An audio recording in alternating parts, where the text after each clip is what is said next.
Good evening, everybody. This council meeting is September 20th, 2022 is called to order. Councilmember Bo, did you do the pledge? Come on.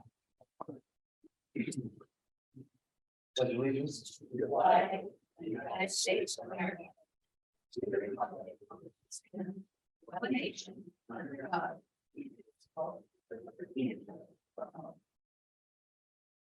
Donna, will you go roll call, please? Yes, I will. Councilmember Bode, Here. Councilmember Sherman. Here. Councilmember Gutierrez, Present. Mayor Inesco, Here. Deputy Mayor Schmidt, Here. Councilmember McDowell, Present. and Councilmember Peterson. Here. Right. Does council have any late changes to the agenda? Staff? Are there any board reports to share? Well, I don't actually have a board report, but I just want to share that I attended the fundraiser in Olympia Saturday evening for the Coyote Village for Shelton Tiny Homes. And the other one at Ordinance. And it was a good turnout. And they raised a good amount of money. So that was very, I was honored that I could go. Great. Any other? All right. Is there a motion to approve the consent agenda as published? I moved to approve the consent agenda. Second. We have a motion and a second to approve the consent agenda as published. All in favor, say aye. Opposed, motion carries. We have two Ltac presentations this evening. Mark Ziegler will begin with the report from Bluegrass from the Forest. Thank you, Mayor, Deputy Mayor, council members. I guess by default, as the incoming president of Christmas Town Kiwanis, I'm here tonight presenting to you a little report about Bluegrass from the Forest this year, which took place on July 28th through 30th. 17th year of Bluegrass from the Forest with help from Ltac and our partners with our hotel and motel owners here in this community are able to provide this community event and bring visitors to our community. We had 1,500 people, approximately 1,500 people at the event this year. 210 people in hotels, motels, and Airbnbs. So putting people and heads in beds when they're visiting this event, because the concerts take place on Friday, Saturday, and Sunday. So we typically have many people other than local people attend all 3 days of the show. There's about 50 people that stayed with friends or other people in this community. And we had about 180 campers as well, camping on site at the event, creating kind of a festival atmosphere. A lot of visitors to our local businesses and communities, whether it's just buying gas or getting food at the restaurants as well.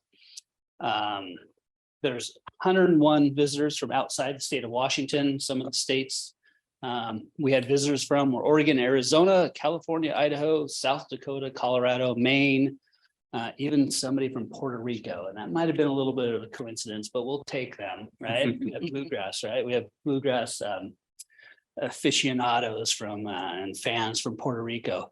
And that's one thing we realized over 17 years is bluegrass has a following. It's much like, any other music genre, but these people are really into bluegrass, and a lot of them play bluegrass too. So they show up, they bring their instruments, they're out there jamming in the evenings, during the day, attending the festivals, attending the concerts, and then they move on to the next one and to each festival. So we have people that come to Shelton from out of our community each and every year to attend this event, and we're really happy we're able to provide this with the city's assistance. So again, thank you so much for your support, and I'm happy to answer any questions you might have. Any questions? Thank you, Mark. Thank you. Thank you. Our second presentation, Heidi McCutcheon is here to give us Shelton Mason County Chamber second quarter Ltac report.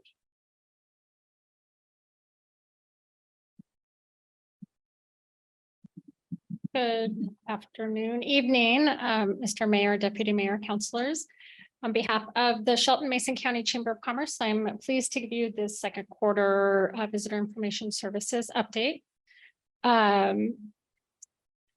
It's been a couple funny years with COVID and visitors and such. Looking at the 2020 numbers, which were very far down on the visitor count.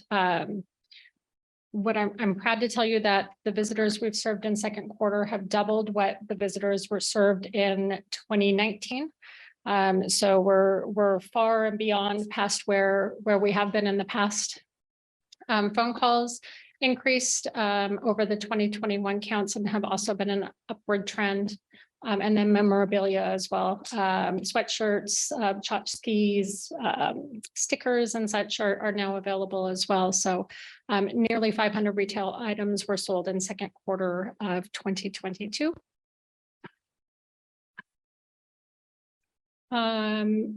Here you can see just a couple of things from our Facebook page. So of course, the Shelton Mason County Chamber page has just over 5,000 followers, a total reach of nearly 200,000 people in that second quarter. And then we also have the Hood Canal Visitor Center page, which has a far reach as well. You can see there our top post for the quarter. Hopefully you can see it because I cannot from here. I want to say Expo. It is Expo. Okay. So Expo, which technically falls in third quarter, this year was even greater and better than it has been in the past. That was our furthest post. This year, we estimate that there was about 17,000 people that attended the Expo. So from an hour before it actually began until well into the evening, the streets were just packed. So great reach there.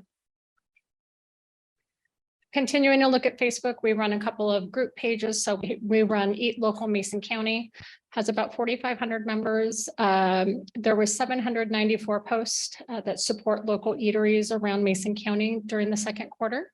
And then our Mason County Job Seekers group now has just shy of 4,000 members. And then in second quarter, 234 jobs were posted there as well.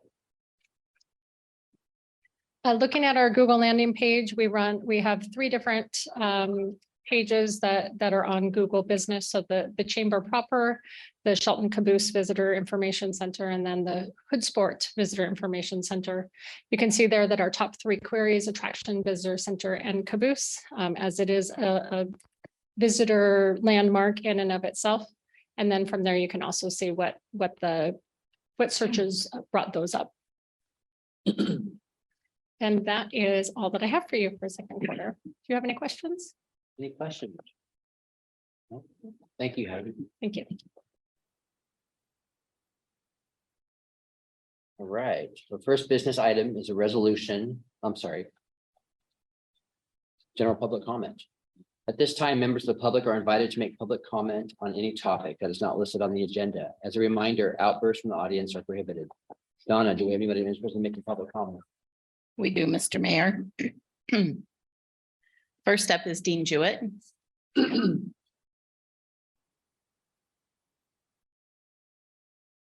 morning, lifetime Mason County member. Appreciate the ability to be here.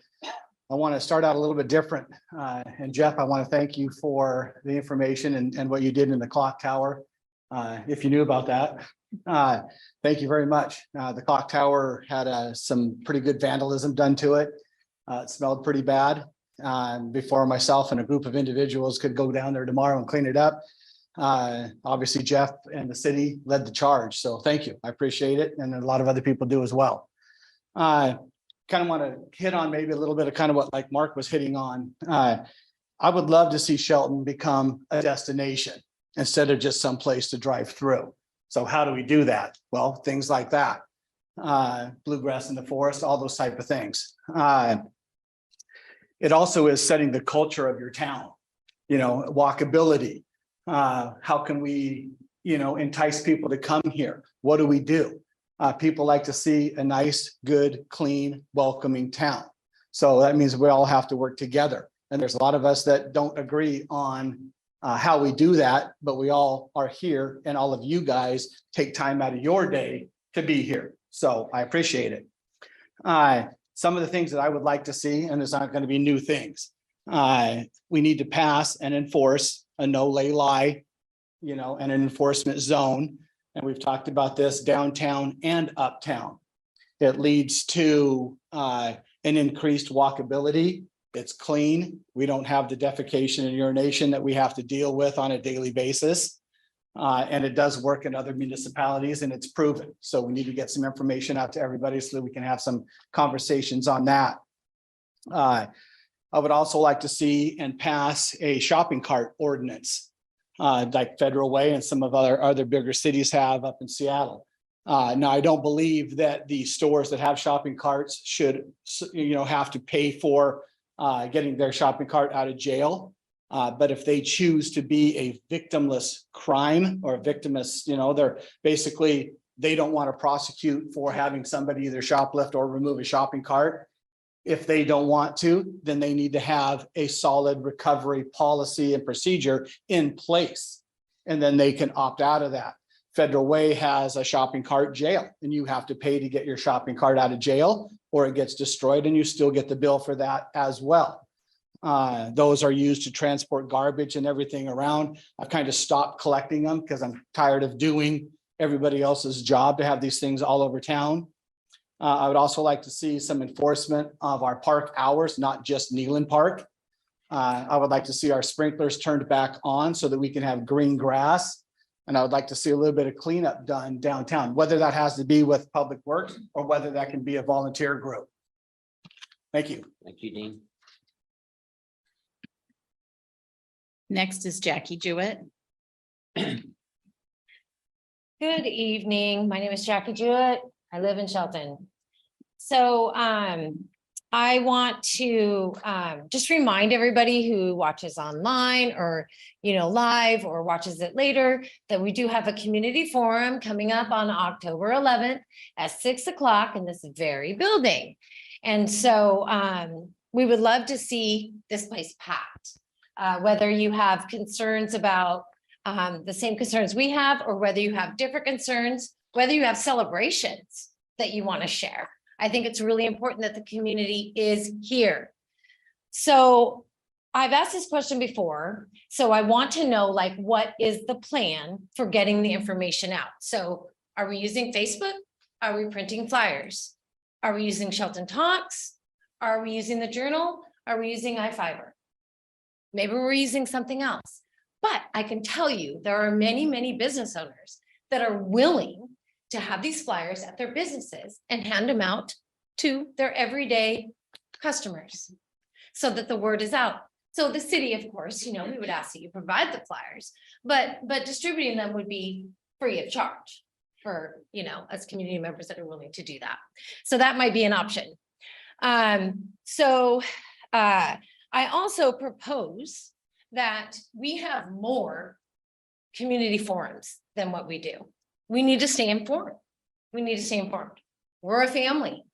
So what if we tried maybe to have a community forum every quarter, every 3 months, just so that we make sure that all the information gets out and we're transparent about that information to the community. So I would like to read a couple of Facebook posts that came straight from Facebook from the community. It's not from myself or my husband, but from the community. So first one, clock tower smells like urine, used as a mini apartment. All the benches used for no other sitting, for all the benches are used by these people, and there are no other citizens that can use the benches. And what about all of the citizens that donated the bricks and their names on it? They're all getting urinated on. I mean, what do we think about that? Another Facebook post. The bus stops are being taken over. Library Wallace Nealon Boulevard and the county building across from the courthouse are all being taken over. So also there is a camp on Teresa Johnson Park or Trail. And so why are we not doing proactive sweeps back there to make sure that nobody's back there? There was a post about a woman and her children who felt very unsafe being on that trail. That's not what we want for our community. Thank you. Thank you, Jackie. All right, now we are on our business agenda. We still have more, Mr. Oh, Mayor, I'm sorry. several more, Oh, okay. and online too. Next is Athena Ayers. Good evening. Hello. Thank you for allowing me to be here. I wanted to come and speak publicly to you guys and to our community and try to clear up some information that is being shared with the community about Community Lifeline and our ways of operating. And part of that and what came up in the homeless task force meeting this morning was that Community Lifeline used to be run by volunteers. And I said that it wasn't true this morning, and I'm here to confirm that with a statement from our board chair. It says to Shelton City Council from Chris Brickert, board chair for Community Lifeline. I have served on the board of directors for about 7 years. I hope to help you understand past and present operations, volunteers, and funding. I want the city council to have accurate information regarding these matters. Prior to January 2021, the daily operations were this: 1 case manager paid, 4 in-house clients paid minimum wage, no qualifications, people in crisis serving people in crisis. It just did not work well. Volunteers were all dinner teams from Community Lifeline, or excuse me, community churches in Mason County. Most of the dinner teams were lost during COVID, and most have not returned. We are actively recruiting. The cost of meals each day averages about $100. The other volunteers were board members and 2 individuals that sometimes took care of repairs. Volunteers did not work shifts due to safety issues and being able to respond to crises. The 1 person that monitored safety at night also lived in the building and was paid. Due to the almost daily occurrences of crisis situations, volunteers are not trained and do not have the ability to respond safely and appropriately. The daily operations have never been run by volunteers. The program, trained employees, and requirements of funding brought about the change. We were warned by the board, or we were warned that if the board did not get an appropriate staff and someone to keep up with county health requirements of the grants, we would be in jeopardy of losing our funding. I hope this helps clears up any misconceptions of past operations. Also from our finance coordinator and admin assistant. As the finance coordinator and admin assistant at Community Lifeline, I have done extensive research on past businesses and Community Lifeline. I can attest to the fact that there have never been volunteers doing the work of shelter aides and case managers, and that there has always been paid staff. I have had to go back to 2017, pulling back up documentation for the county and have proof of paid positions. I only bring this up so that people understand and stop having the expectation that we're supposed to run our shelter on a volunteer basis. It's not safe. We're working 12-hour overnight shifts. They need to be trained in mental health, overdose, substance use, crisis intervention, and that's just not possible on only a volunteer basis. So thank you. Next, we have Tammy. Last name starts with a B, and I have no idea how to pronounce your last name. It's okay, I get that all the time. I bet. Hello, my name is Tammy Bascalupo. I am a Shelton homeowner and a resident of Mason County. Thank you, Mayor, Deputy Mayor, and council members. After sitting in this morning's homelessness task force meeting and reviewing the video from the last study session with City Council, it has become clear to me that there is much division on the approach that needs to be taken in regards to the homeless population. However, it is completely disheartening and discouraging to hear members of our City Council, even our mayor, say we don't have a homeless problem, but a mental health problem. The mayor is absolutely correct in saying we do have a mental health problem, but I can assure you that the mental health problem is not the only reason we have a homelessness problem. Community Lifeline works with the unhoused population daily, and I'm here to tell you that not all that are unhoused is due to mental health issues. We recently lost one of our veteran participants due to health issues and the lack of respite care. We worked with other agencies to find this individual housing and appropriate care. There is a long wait list for low-income housing, and not to mention an even longer wait list for assisted living. We have other individuals that are dropped off at our doorstep or have nowhere to go due to DV, sexual assault, loss of income, natural disasters such as house fires, homeowners selling their rentals, and not to mention the lack of affordable housing. These are not mental health issues. These are homelessness issues. There is a portion of individuals that do struggle with mental health, but that does not define the whole unhoused population.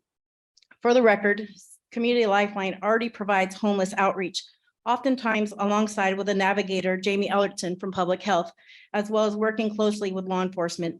Just last week, Jamie and I went to Ravenna Trail and assisted an individual who was sleeping there for over a week with no water, with no nothing, and we brought him into shelter. This individual recently lost his job and was kicked out of the room he was renting due to the job loss.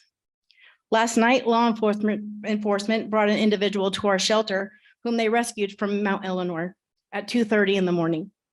I would like to encourage and invite each member of the council and members of the community to come volunteer their time just to observe the skills necessary and required for caring for this population and to see exactly what we do at Community Lifeline. I would be happy to assist you all in signing up for a volunteer shift. Thank you.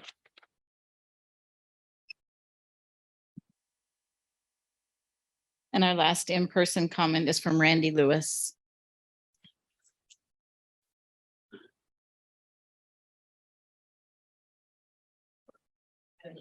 Don't start the clock.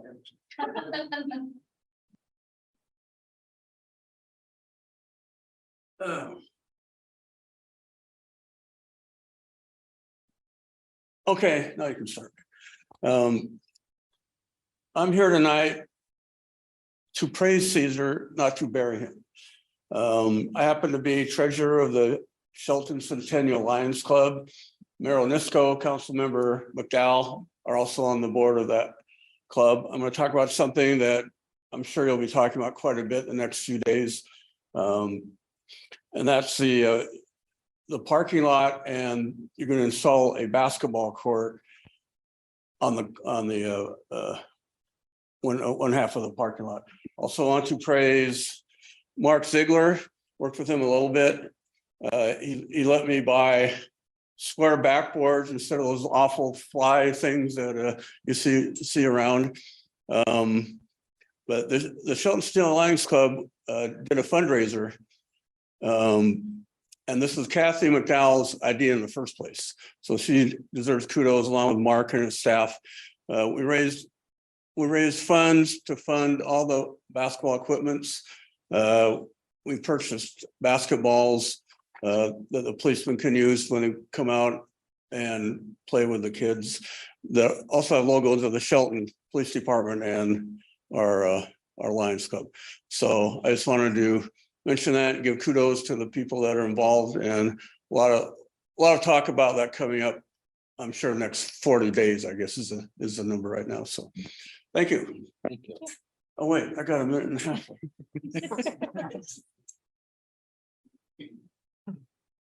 And our last public comment is from Colleen Carmichael on Zoom. Good evening. I'm Colleen Carmichael, and I'm the Executive Director for Quixote Communities. I think it's important when we're talking about homelessness, and I applaud actually the City Council and City Manager for their efforts to have a homeless task force to work on the issues. And I'm honored to be part of that effort. There are plenty of plans out there that are addressing this, and we were introduced to one today. And I just want to reiterate some of the items that can help strategize and end homelessness in our area. Some of the strategies are create a name by list or list by name, which I don't believe we do. We do coordinated entry, but it's a streamlined way of collecting names to ensure every household experiencing homelessness has access to navigation services such as street outreach and critical time intervention, which I think Tammy noted this evening. Prioritize funding to implement and expand the homeless shelter, ensuring access to shelter sites and to behavioral health services. Offer rapid rehousing and permanent supportive housing interventions during the coordinated entry process so that people don't have to go into the state of homelessness.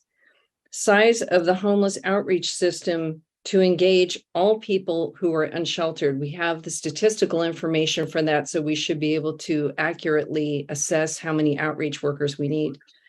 Accountability is also important. I think it's important if we could publish a monthly dashboard displaying the number of individuals who have been connected to the homeless response crisis system, We could also publish a dashboard displaying the portion of individuals on the by name list who have been receiving navigation services. We can also publish the list of agencies who are participating in the homeless management information system, as well as a dashboard showing the coordinated entrance system capacity and utilization. I think in all these ways, it will help build more communication and transparency, and will give everyone in the community a better sense of faith in what we're accomplishing from the homeless service provider side of things. And I echo what Tammy and Athena have said. If any of you want to know more about what we're doing, we invite people to come and see, because it's better for you to see yourselves than for us to try and promote our own organizations. That way you have the ability to visualize what we've said and to even talk to some of the residents themselves so you can hear from them what a difference this has made in their lives. So I think we all agree that there is a problem in town. We are trying very hard to work together to solve it. So if you want to be part of the solution, please reach out to any one of us or even your city council or city manager. Thank you. Thank you. That's all for now, Mr. Mayor. All right. The first business item is resolution. Mr. deeming- Mayor, if we could ask if anybody that didn't sign up would like to speak. Okay, Mr. Olson. I'll sign you up. Mr. Mayor, we have Mike Olson. Mike Olson, I attended the study session last week and I had a few comments from it. One of them was you had the building department up here, and I really appreciated that you're getting that out to the public. And I just didn't know if it got out to the public that your building official was named Building Official of the Year. And I wanted to see that out in the public a little bit more, because that's pretty impressive to be picked by your peers to have that title. Sean's a great guy. I've worked with him a lot, so he's well deserved at that. My other comments were on your homelessness issues, that I think that in general, the community has really stepped up over the 15 years that I've kind of seen and been involved in it myself. That I'm glad you guys were really thoughtful in your decisions about not funding. My feeling is the consensus is not funding that position, because I just don't see the return on the investment of that. If you want to invest money, the Community Lifeline definitely could use funding, or toilets on the street for the homeless to use, or a cleanup crew that responds to these issues like it was cleaned up this morning. We're not going to solve the homeless issue. It's here to stay. All we can do is manage it. And I think by not throwing additional redundant funding at it is a smart move. And I want to commend you guys for all your thoughtful comments about that. And the other comment that I was appalled by was Mr. Gutierrez, who was very histrionic in his comments of blood on your hands and people will be dying in the streets. I've lived here for 15 years. Nobody's died on the street from being homeless. There's been some crimes committed where people have passed away. But I don't think that those kind of comments are productive to not only your board up here, but to the general public in common. That I think that you need to really think about what you all say. And I really appreciate that you all did that. Even Mr. Gutierrez, I don't agree with how you handled it, but I appreciate your passion for what you're doing. That's it. Thanks. Thank you. Is there anybody else in the audience that's not signed up to speak? All right. Moving on. The first business item is resolution deeming correct equipment as a sole source. Public Works Superintendent Brent Armstrong has details for us tonight. Good evening. Correct equipment, sole source for wheel motors and mixers. We have several of these mixers and influent pumps at both the MBR and the main plant. And this is just to kind of simplify our purchasing process with them. We have a sole source letter attached that correct equipment is the only rep that we can buy these items from. And it doesn't exclude, it's just for Wheelo. If we want to buy a different brand of pump, we still go through the bid process and all of that. This is just for the proprietary items. that Wheeler provides us. Right. Does anybody sign up for public comment? No, we don't, Mr. Mayor. All right, do I have a motion? I move to place resolution number 1245-0822 on the October 4th, 2022 action agenda for further consideration. I'll second that. Okay, comments or questions? All right, we have a motion to and a second to place resolution number 1245-0822 on October 4th, 2022 action agenda for further consideration. All in favor, say aye. Aye. Opposed? Motion carries. All right. Our next item is Senior HR Analyst Leandra Sharp has information for us about a contract for municipal court judge. Good evening, Mayor, Deputy Mayor, council members. I am bringing to you the reappointment of Municipal Court Judge Stephen Greer. He began his appointment as our judge on January 1st of 2019. The city manager is responsible for appointing the municipal court judge, subject to confirmation by the city council. It is a desire of the city to reappoint Judge Stephen Greer for a 3-year term. Right. Do you have any questions? Do we have any public comment? No, we don't, Mr. Mayor. Do we have a motion? Move to forward this item to the action agenda for the council meeting on October 4th, 2022. Second. All right, comments or questions? Comment. Yep, really appreciate Judge Greer. And if you haven't had a chance to sit down and talk with him, I recommend it. I think he's a great asset to the city and our municipal court and look forward to keeping him on. I agree. I heard I forfeit. Okay, call for the vote on it. We have a motion and a second to forward this item to action agenda for council meeting on October 4th. All in favor, say aye. Aye. Opposed? Motion carries. We now have a contract for Court Security Officer, Administrative Service Director Michelle Sutherland has details. Good evening, Mayor, Deputy Mayor and Council. Court security contractor Tom Ferrer has been doing security for the municipal court since February 7th of 2020. He'd like to continue his contract and will be including a COLA increase within that, which is new to this contract, which will be the same amount as non-represented employees every January 1st. So the increase would be approximately $650 out of the general fund for the entire year. So. Did anyone have any questions? Do we have any public comment? No, we don't, Mr. Mayor. We have a motion. Move to forward this item to the action agenda for the council meeting on October 4th, 2022. Comments or questions? Second. Oh, I thought I heard a second. All right. We have a motion and a second to forward this item to the action agenda for council meeting October 4th. All in favor, say aye. Opposed? Motion carries. Our last business item is a contract for government relations service. City Manager Jeff Knighton has details. Thank you, Mr. Mayor, Deputy Mayor, members of council. Phillips Burgess Government Relations has been providing lobbying services for the city of Shelton since January of 2018.